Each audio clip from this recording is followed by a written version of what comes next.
Suggested he is open to making unspecified changes to the way millions of businesses are taxed, and we're talking about the tax bill here. The impact, though, on small businesses has been a sticking point for many people. All right, let's bring in Mattie Duppler, Senior Fellow for Fiscal Policy at the National Taxpayers Museum, and Akash Chogli, Director of Policy at Americans for Prosperity. Hello to both of you. Hi, guys. How's it going? So here we are. We have two different tax bills out there. They're both working their way through government. There's a lot of people that want to see these tax cuts go through. What's the main sticking point that we're seeing between these two that could cause some problems down the road?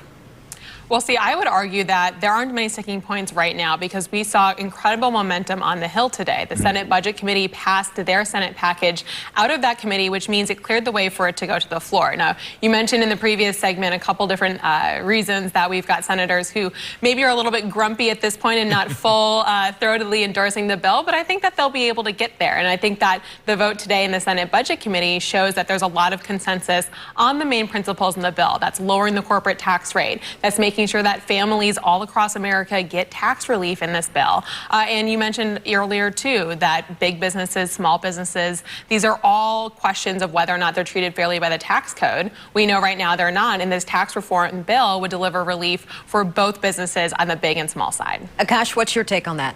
No, I completely agree. I think, obviously, the media is focused on where there remain divisions, but I think, as Mattie touched on, they agree on the vast majority of what this tax reform package is going to do in terms of making us globally competitive with a lower corporate tax rate, bringing tax relief to families up and down the income ladder, getting rid of a lot of the corporate welfare loopholes and deductions and credits that are complicating the tax code. And I think whatever divisions there are will be hashed out when they go to conference. As Mattie said, they took a big step forward to get the Senate bill to the floor. That'll ideally pass this week, and then we'll go to conference, hash those differences out, and finally get a bill to the president's desk before Christmas. So with a provision in the Senate version which would repeal the individual mandate, which we know that the Senate, by and large, seems to support that concept. They weren't able to get the votes when it came to health care. Does that exist, do you think, in the final draft when both the House and Senate pass their versions, they go to conference? Is that going to stick around, do you think? And does that make much of a difference? I do. I think that's a really productive step forward. The individual mandate, obviously the most unpopular part of the Affordable Care Act, a very regressive tax hike actually on middle and lower income Americans who are the ones who pay the vast majority of that penalty. And as it comes to doing the budget math with the CBO and what have you, repealing the individual mandate gives Congress hundreds of billions of dollars to work with to cut taxes on middle-income families, on businesses, to really get this economy going. You both take a weight off the shoulders of people that's a huge burden, and you allow Congress to cut taxes across the board. I think it's a productive step forward that will indeed be part of the final package. Mattie, besides the individual mandate, do you think there's anything else in there that we've seen that might hold this up or prevent this from passing?